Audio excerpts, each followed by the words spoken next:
Romans 3. What advantage, then, is there in being a Jew? Or what value is there in circumcision? Much in every way.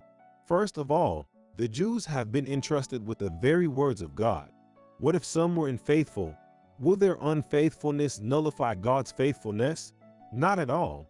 Let God be true, and every human being a liar, as it is written, so that you may be proved right when you speak and prevail when you judge.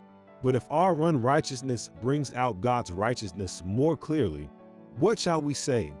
That God is unjust in bringing his wrath on us? I am using a human argument. Certainly not. If that were so, how could God judge the world? Someone might argue, if my falsehood enhances God's truthfulness and so increases his glory, why am I still condemned as a sinner? Why not say, as some slanderously claim, that we say, let us do evil, that good may result? Their condemnation is just. What shall we conclude then? Do we have any advantage? Not at all. For we have already made the charge that Jews and Gentiles alike are all under the power of sin. As it is written, there is no one righteous, not even one. There is no one who understands. There is no one who seeks God. All have turned away. They have together become worthless. There is no one who does good, not even one. Their throats are open graves. Their tongues practice deceit. The poison of vipers is on their lips. Their mouths are full of cursing and bitterness. Their feet are swift to shed blood. Ruin and misery mark their ways, and the way of peace they do not know. There is no fear of God before their eyes. Now we know that whatever the law says, it says to those who are under the law, so that every mouth may be silenced and the whole world held accountable to God.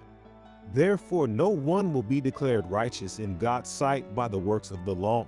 Rather, through the law we become conscious of our sin.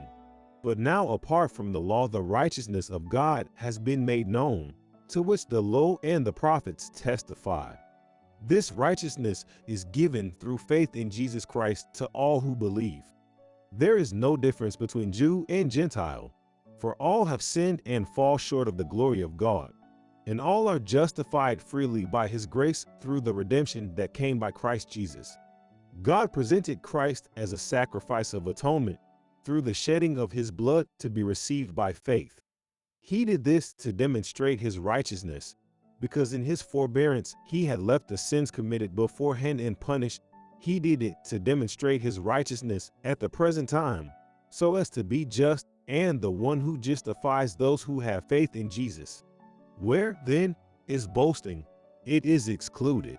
Because of what law? The law that requires works? No, because of the law that requires faith. For we maintain that a person is justified by faith apart from the works of the law. Or is God the God of Jews only? Is he not the God of Gentiles too?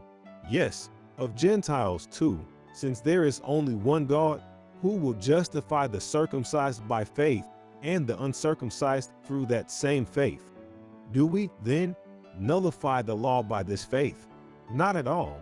Rather, we uphold the law.